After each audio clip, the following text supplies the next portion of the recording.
Alhamdulillah, alhamdulillahilladzi hadana lihada wa ma kunna linahtadiya laula an hadanallah. Nahmaduhu wa nashkuruhu wa nastaghfiruh wa na'udzu billahi min shururi anfusina wa min sayyiati a'malina. Man yahdihillahu fala mudilla lahu wa man yudlil fala hadiya lahu. Asyhadu an la ilaha illallah wahdahu la syarika lah wa asyhadu anna sayyidana wa maulana Muhammadan abduhu wa rasuluhu la nabiyya wa la rasula ba'dah.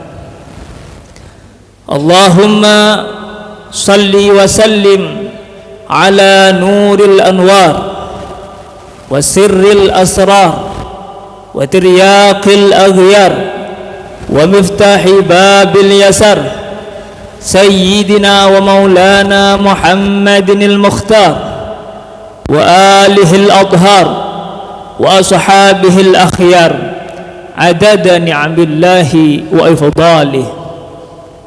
Amma ba'd, faya ayuhan nas, usikum wa iyaya bitaqwallah wa ta'atihi faqad fazal muttaqun.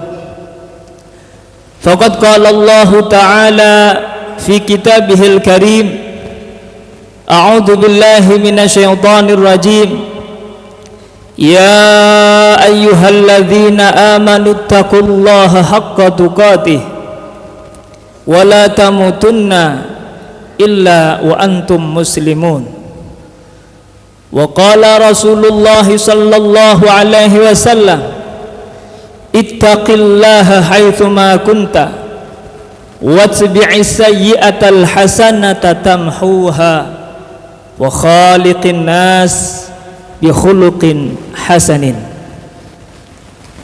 Hadirin sidang Jumaah rahimakumullah, dalam kesempatan yang sangat amat mulia ini, saya selaku khatib berwasiat khususnya kepada diri saya pribadi dan umumnya kepada seluruh para hadirin.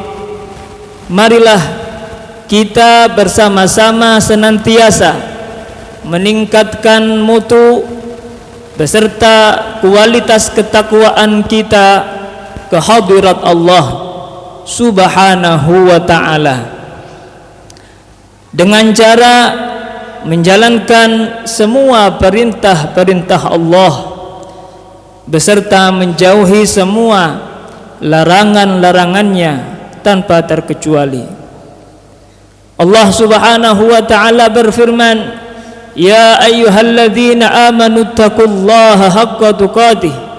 Wahai segenap orang-orang yang beriman, ittaqullaha haqqa tuqatih, bertakwalah kalian kepada Allah dengan sebetul-betulnya takwa. Wala tamutunna illa wa antum muslimun, dan jangan sekali-kali kalian mati kecuali kematian kalian dalam keadaan Islam, dalam keadaan iman, dalam keadaan husnul khatimah. Ayat ini menunjukkan bahwasannya jikalau kita ingin mati membawa iman dalam keadaan husnul khatimah, mati membawa Islam, maka semasa hidupnya harus senantiasa bertakwa kepada Allah Subhanahu wa ta'ala.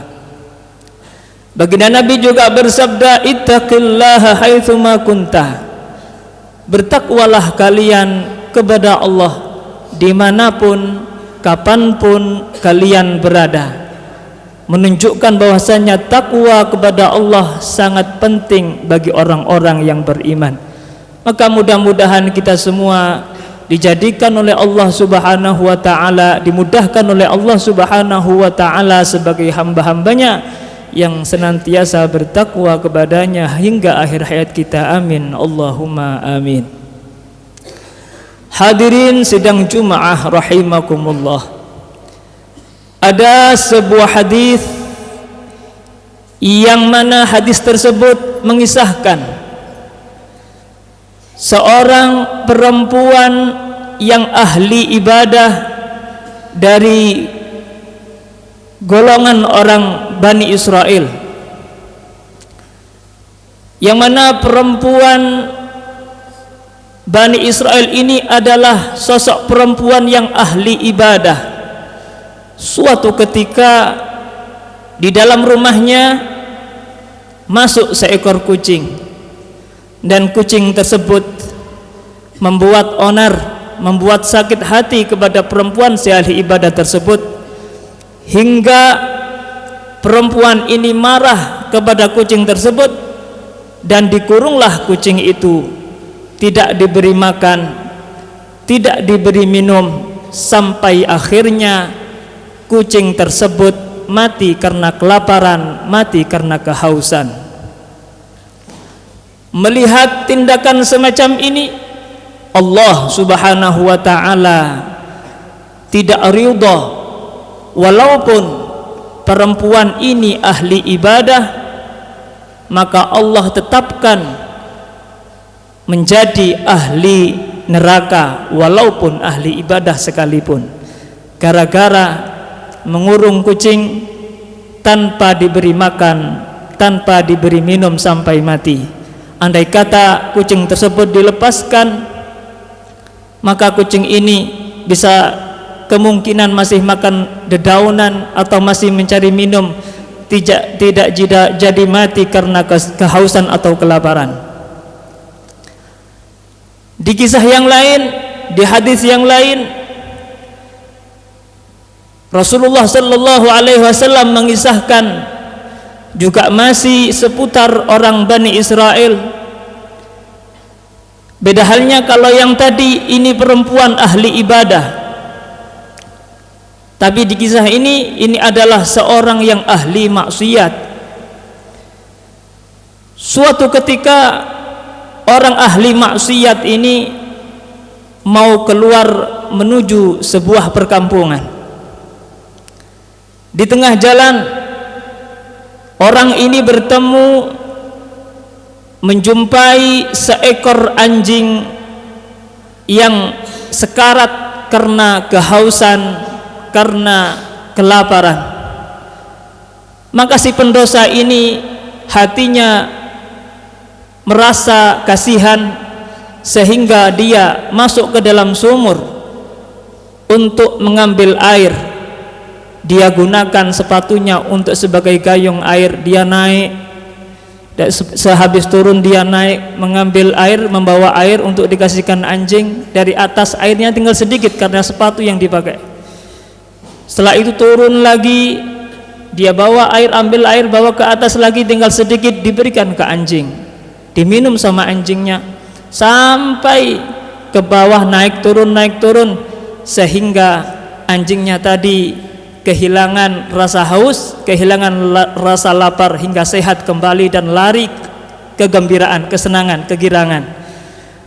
Melihat seekor anjing yang tidak jadi mati karena kehausan, karena kelaparan, seorang yang ahli maksiat ini bersyukur kehadirat Allah Subhanahu wa taala dengan penuh keikhlasan, karena telah bisa membantu salah satu makhluk daripada makhluknya Allah Subhanahu wa taala. Karena amalan ini, Allah Subhanahu wa taala mengampuni semua dosa-dosa si pendosa tersebut, dan Allah masukkan si pendosa ini ke dalam surganya Allah Subhanahu wa taala. Hadirin sidang Jumaah rahimakumullah. Dari dua kisah yang berbeda ini, dan ini hadis sangat terkenal sekali, bisa kita ambil hikmah. Hikmah apa yang bisa kita ambil, bisa kita petik?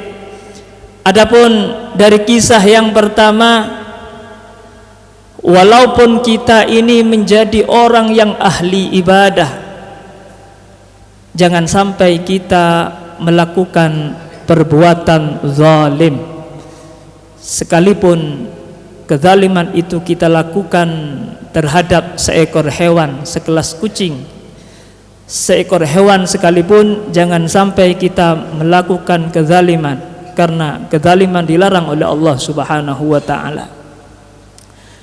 Bukan kucing yang istimewa, kalaulah kepada seekor kucing saja perbuatan zalim tersebut, sekalipun orang ahli ibadah dimasukkan ke neraka, bagaimana kalau perbuatan zalim itu dilakukan kepada seorang manusia? Sekalipun manusia tersebut adalah manusia yang kafir kepada Allah, tetap kita dilarang berbuat zalim kepada mereka. Apalagi manusia tersebut adalah manusia yang beriman kepada Allah. Lebih-lebih manusia yang beriman masih memiliki ilmunya Allah, seorang ulama. Apalagi di samping seorang manusia yang beriman, yang berilmu, darahnya masih darahnya Rasulullah sallallahu alaihi wasallam. Maka poin yang pertama yang kita bisa ambil adalah hindari perbuatan zalim, karena perbuatan zalim sekalipun kepada seekor hewan akan menjadikan turunnya murkanya Allah Subhanahu wa ta'ala. Adapun hikmah daripada kisah yang kedua, sekalipun kita ini manusia yang berlumuran dosa, banyak dosa yang kita berbuat di dunia ini, banyak sekali, dari banyaknya mungkin tidak bisa menghitung kita banyaknya dosa yang telah kita lakukan. Tapi rahmat Allah sangat luas, jangan berhenti melakukan kebaikan sekecil apapun. Terus walaupun kita pendosa sekalipun, kalau masih ada peluang untuk melaksanakan kebaikan, peluang untuk mendapatkan ridha Allah, sekecil apapun kebaikan tersebut, kita jalankan, kita laksanakan, karena kita tidak tahu yang mana di antara amal ibadah kita nantinya yang diterima oleh Allah Subhanahu wa ta'ala.